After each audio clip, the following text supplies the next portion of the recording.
Glória a Jesus, meus irmãos, a paz de Jesus. Amém. Glória a Jesus. Estou feliz de estar aqui. Tenho certeza que Deus vai falar ao nosso coração nesta noite, amém? Não se preocupe que eu não me preocupo com a quantidade de pessoas que tem na igreja, não, tá? A mensagem que Deus me prega na igreja cheia, eu também prego na igreja vazia. A mensagem não é minha, o maior pregador do mundo, ele foi no poço de Jacó. Pregou para uma mulher. E a mensagem que ele pregou para aquela mulher conseguiu ganhar toda a cidade. Bem, o tema é restauração. E foi me passado o texto de Marcos, mas quando eu estava em casa falando acerca de restauração, Deus ele me deu um texto no livro do profeta Jeremias, capítulo número 18. Jeremias, capítulo número 18.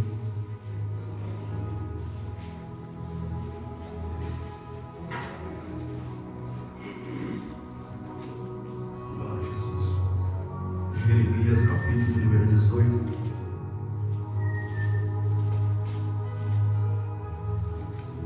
Faz divisão de dois versos. O verso de número 1 e o verso de número 6. O verso de número 1 está escrito assim: a palavra que veio a Jeremias da parte do Senhor, dizendo. Verso de número 2: levanta-te, desce à casa do oleiro, e lá eu te farei ouvir as minhas palavras. Versículo de número 6, está escrito assim: a casa de Israel, não posso eu fazer convosco como este oleiro, diz o Senhor. Eis que como o barro está na mão do oleiro, assim estáis vós em minhas mãos, ó casa de Israel. Amém? Pode tomar sua senha. Glória a Jesus. Pastor, obrigado pelo convite. Fico honrado de receber o convite para estar pregando aqui. A igreja onde eu sou, minha sogra congrega. E quer saber de mim, pergunta às pessoas que me servem. Amém? A ausência da minha esposa é porque ela foi ensaiar no grupo do ciclo de oração. E a gente está numa programação que vai ter congresso de criança, vai ter congresso de jovem, vai ter congresso do ciclo de oração. E por isso ela foi ensaiar. E por isso ela não me acompanha. A ausência da minha filha é porque ela ficou cuidando do meu filho. Está muito frio para colocar ele para sair para fora e ele fica gripado muito rápido. Por isso eu vim só na companhia do Espírito Santo. Amém? Mas mandar a paz para os irmãos. Meu pastor também mandou a paz. Estou aqui debaixo da obediência do pastor, porque nós saímos para pregar e quando nós saímos para pregar, a gente carrega o nome da igreja que a gente congrega. E se porventura a gente faz alguma besteira, que vai ouvir o nosso pastor. Amém? Nós estamos diante de um texto bastante conhecido. Um texto aonde por diversas vezes nós fazemos campanha dentro dos nossos lares, campanha dentro da igreja, acerca do vaso do oleiro. Só que quando eu olho para esse texto, eu tiro algumas lições do mesmo. E me permita fazer um contexto histórico, para depois eu explicar o texto. Tudo vai começar no livro do profeta Isaías, capítulo número 39. Quando estamos no livro do profeta Isaías, capítulo de número 39, o rei que está reinando é Ezequias. Ezequias ele fica doente, e quando Ezequias fica doente, agora o rei da cidade de Babilônia, ele vai mandar o servo uma carta até o rei Ezequias. Esse rei, quando chega dentro da terra de Judá, ele vai entrar dentro da terra de Judá, levando alguns presentes para Ezequias. E quando Ezequias vê que este homem, esse mensageiro, está chegando com essa carta, e chegando não só com a carta, mas com presente para o rei que está doente. Quando o rei recebe esse presente, O rei agora vai chamar esse mensageiro, vai levar para dentro da sua casa e vai começar a mostrar todo o seu despojo para esse mensageiro que está vindo da terra da Babilônia. Ele começa a mostrar as suas armas, ele começa a mostrar os seus ouros, ele começa a mostrar as suas pratas, ele começa a mostrar os seus incensos. Tudo que tem dentro da sua casa, ele mostra para o mensageiro que está vindo da Babilônia. Quando o mensageiro agora vai virar as costas, vai voltar para a sua terra, a Babilônia, o profeta Isaías, ele chega até o rei. E quando chega até o rei, a mensagem de Isaías para o rei é: quem é este homem? De que cidade ele veio? De que região veio este homem até a tua presença?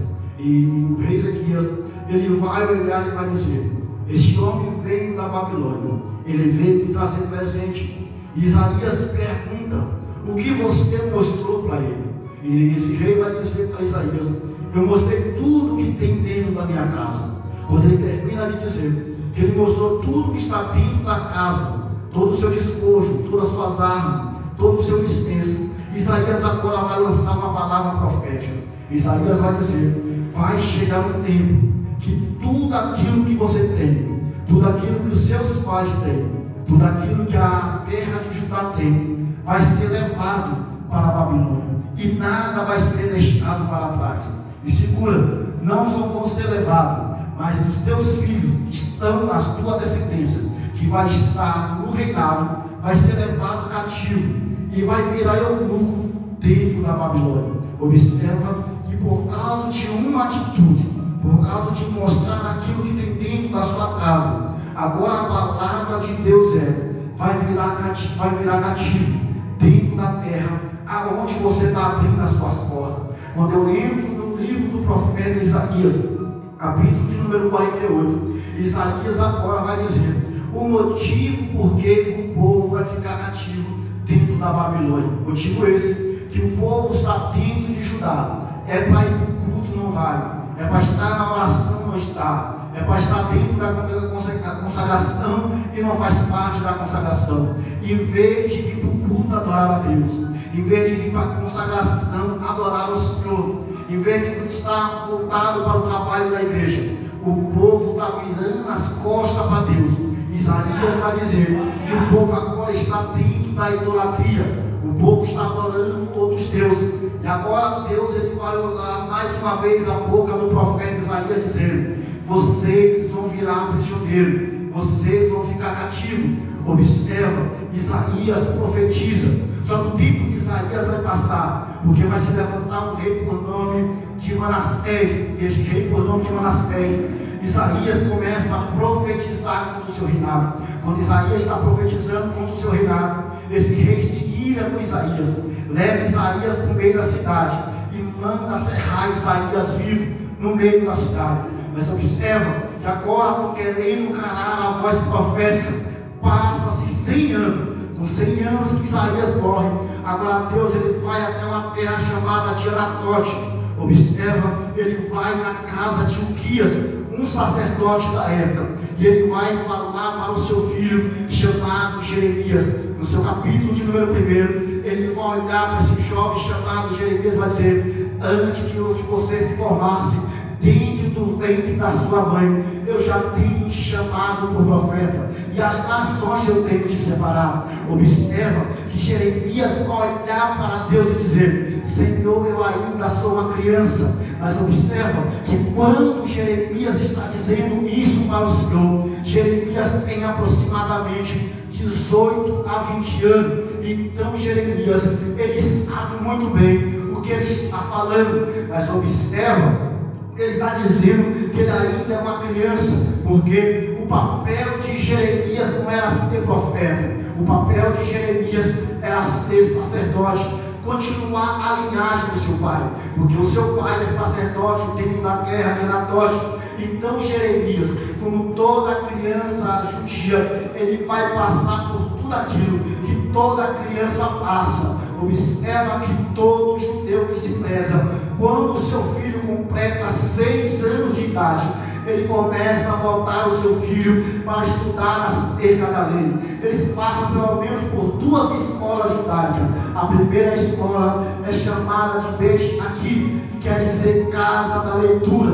Toda criança com 6 anos, ela aprende a ler. Com toda criança com 6 anos, ela começa a citar os salmos, ela começa a aprender acerca daquilo, da sua fé, aquilo que eles professam. Quando eles estão completando os 10 anos, eles vão para a segunda escola judaica, chamada de Beit Midrash, e ali eles vão começar a estudar o livro de Salmos, vão começar a estudar Provérbios, eles vão começar a estudar os 5 livros do Pentateuco, e vão aprender a estudar Cantares, eles vão aprender a estudar tudo que representa o seu povo. A criança está se preparando. Com 14 anos de idade, essa criança agora, ela vai fazer a sua confissão de fé. E quando ela faz essa confissão de fé, ela agora começa a se responsabilizar. Então Jeremias está passando por tudo isso, mas quando chega com 20 anos de idade, Deus está dizendo para Jeremias: ei Jeremias, eu não quero que você seja um sacerdote, eu quero que você vira um profeta dentro da minha casa. Então Jeremias é chamado para exercer a chamada profética, e o povo agora vai ser levado cativo, porque Deus profetizou lá em Isaías capítulo de número 39, que toda a casa de Judá ia ser levada cativa. E quando agora Jeremias está profetizando, eu entro no livro do profeta de Daniel, capítulo de número 1, vai dizer que agora Nabucodonosor, que está reinando na Babilônia, ele vai fazer a primeira invasão à terra de Judá, e ele vai levar os príncipes que estão dentro de Judá, a saber Daniel e os seus 3 amigos. Toda a casa real agora vai ser levada cativa para dentro da Babilônia. Quando eu entro no livro do profeta Daniel, eu vou ver se cumprir aquilo que o Senhor falou acerca para Isaías. Agora a casa real está sendo levada cativo. Nabucodonosor, ele vai invadir Jerusalém pela segunda vez. Nós vamos ver isso no livro de Reis, que Jerusalém vai ser invadido. 10 mil judeus vai ser levado cativo, e Ezequiel vai ser levado cativo junto. A terceira invasão, nós vamos ver no livro de Crônicas, que agora ele vai derrubar todos os muros de Jerusalém. Além de derrubar os muros de Jerusalém, ele vai derrubar o templo e vai levar todo o tesouro que está dentro do templo para dentro da Babilônia. E agora Jeremias está dentro de Jerusalém devastada, mas agora Deus ele vai chamar o profeta Jeremias no capítulo de número 18. Quem sabe Jeremias está desconsolado dentro de Jerusalém. Quem sabe Jeremias está dizendo: eu não presto mais para nada, Jerusalém foi devastada, nós não adoramos mais porque não tem lugar de adoração. Mas Deus fala para Jeremias no capítulo de número 18: Jeremias desce